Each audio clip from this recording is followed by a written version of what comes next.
It's Friday morning. Sarah has been building her company for 5 years. 200 employees. Payroll is Monday.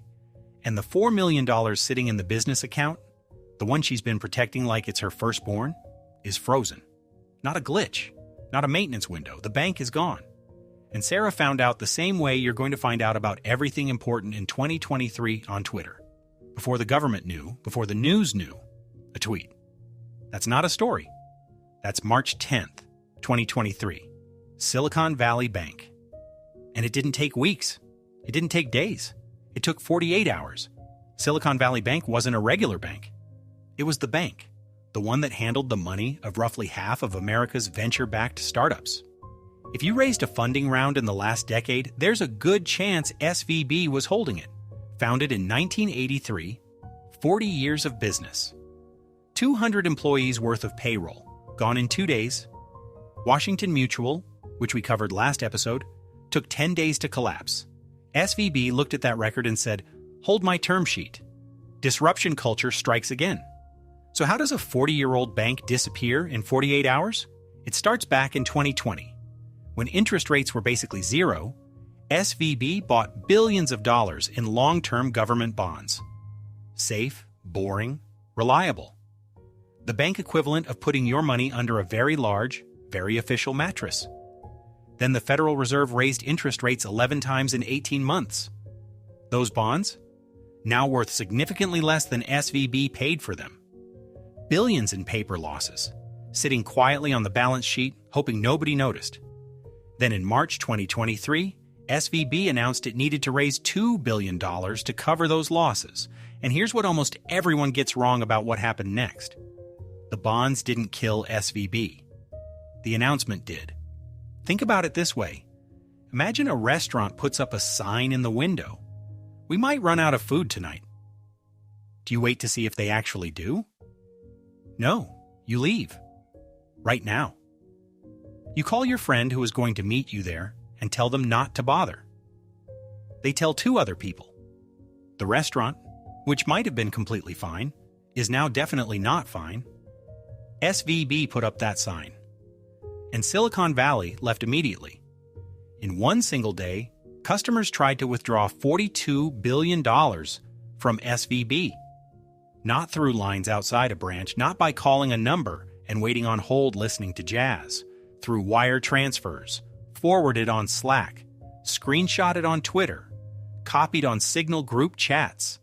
The fastest bank run in history entirely through screens.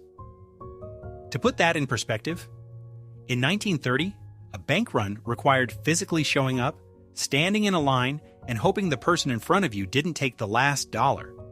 In 2023, you just needed a Wi-Fi connection and a bad tweet. Progress, I guess? $42 billion.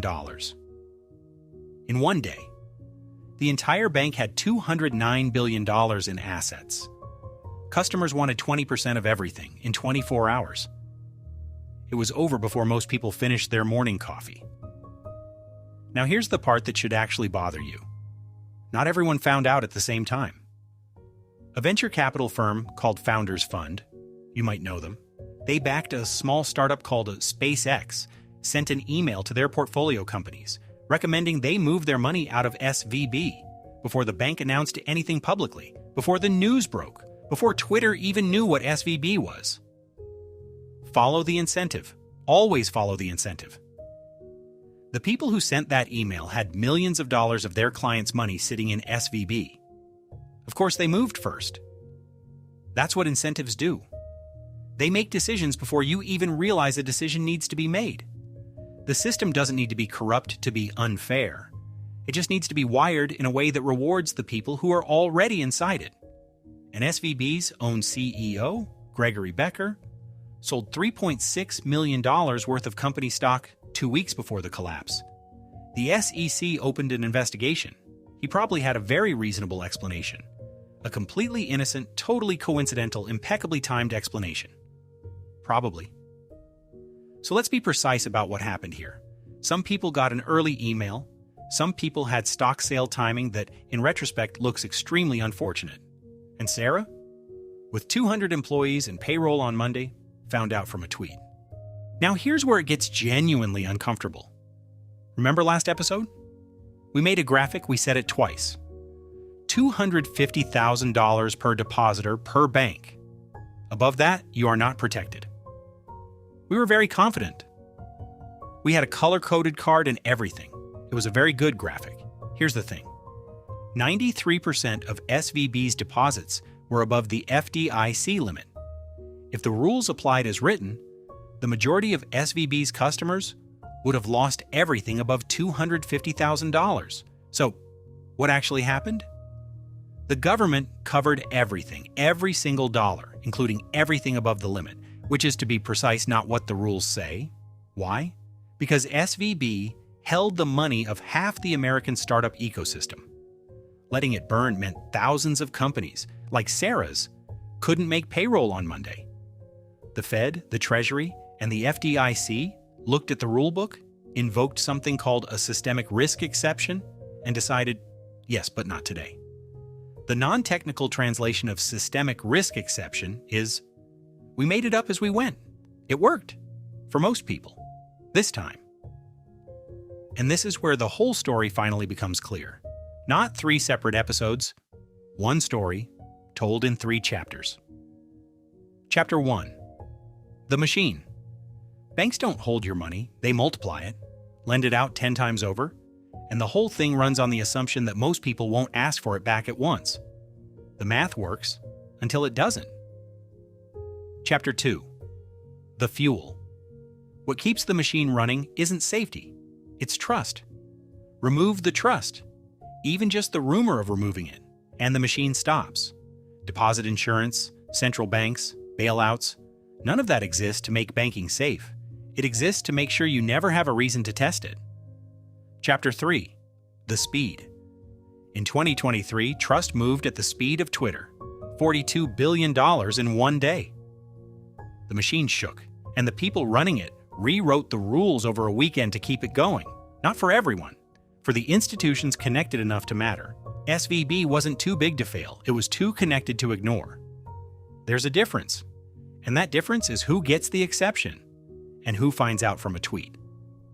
So what does this actually mean for you? 1. Rules can change over a weekend. The $250,000 FDIC limit is real until it isn't.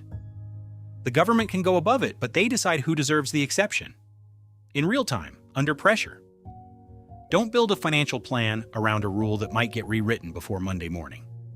2. Information is the real asset. The people who knew first moved first. By the time it's trending, it's already over. Pay attention to who's talking loudly and who quietly went very, very quiet. 3. Concentration is the hidden risk. No single institution should hold everything. Not because banks are evil, because the system is optimized for the system's survival, not yours. It never was. That's how a 40-year-old bank disappears in 48 hours. That's how $42 billion moves in a single day. And that's how the rules get rewritten before most people even hear about it. The system worked, just not for you. Not a bug, a feature. Works as intended.